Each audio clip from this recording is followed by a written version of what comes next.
Chase that captivated the tri-state and upended the evening commute for thousands of drivers. All of it caught on camera. Now WCPO is getting answers about what exactly happened at the Brent Spence Bridge yesterday.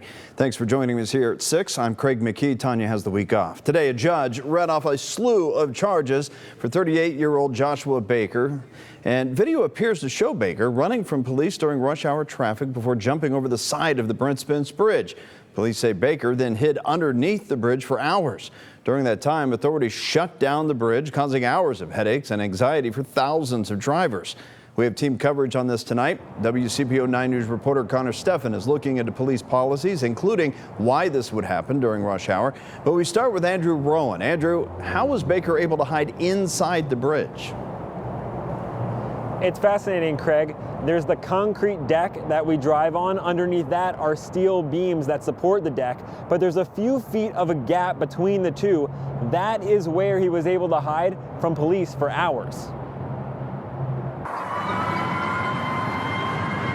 In the middle of the evening rush, sirens echo at the Brent Spence Bridge. Anytime there's police activity, I'm trying to isolate what's going on. A police chase brought traffic to a standstill as a man sprinted north along the bridge, scaled the side wall, and plunged into the steel beam before disappearing into the Brent Spence. How close to the catwalk is the victim?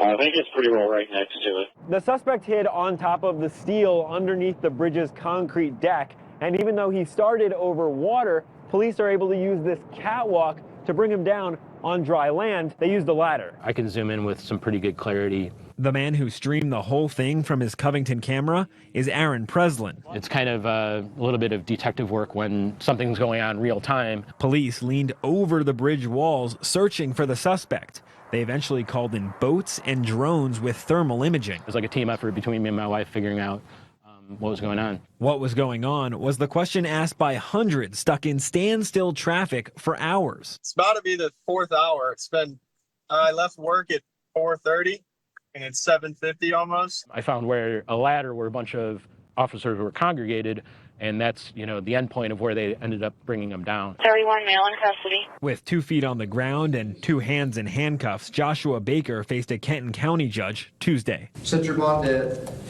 $100,000 cash. Baker is facing 8 charges, including evading police, wanton endangerment, and carjacking. Police say he tried to steal a car before jumping from the bridge. Do you understand the charges? Yes. Joshua Baker taking a leap of faith. He was wedged in and they were having problems getting him out. Falling right into the justice system. That you are a flight risk. Craig, it's amazing nobody was seriously injured during this police chase. Baker did have a female passenger in the car during the chase. She was taken to the hospital, but for minor injuries. And as far as we know, Craig, the first responders who helped bring this chase to an end, they are all okay. All right, very much, Andrew. Thank you very much. And he's fortunate he didn't end up in the Ohio River when he jumped over the edge of that bridge there. We're continuing our team coverage right now, looking into Joshua Baker's long criminal history here in northern Kentucky. Reporter Connor Steffen joining us now. Connor, what did you find out today?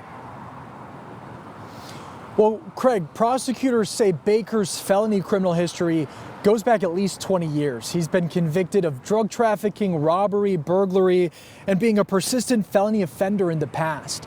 That record may have played a role in Covington Police's decision to pursue him on Monday. We looked into the department's policy. According to it, police may start a pursuit if they have reason to believe the person has committed certain crimes, including burglary, which is a charge Baker is facing.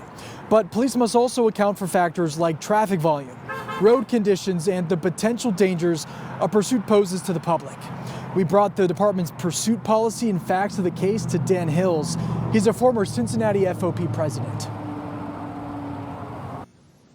What is your assessment of the pursuit after looking at the policy and the facts of the case that we know right now? I would say because of the fact that this bad guy was wanted on a burglary, had other, criminal past history, I would say my assessment is that they did the right thing and going after him. Now, remember, the pursuit shut down the Brent Spence Bridge for hours yesterday, leaving some drivers frustrated and 2 others with damaged cars after Baker crashed into them. Hill says given the seriousness of the offense and good road conditions at the time, he believes police made the right call. We have requested all documents related to this incident from Covington Police. That includes body and dash cam video. They responded to us late this afternoon, denying all of our requests, citing the ongoing investigation. We're live in Covington. Connor Steffen, WCPO 9 News. All right, Connor, I know you'll stay on top of those requests as well. Thank you.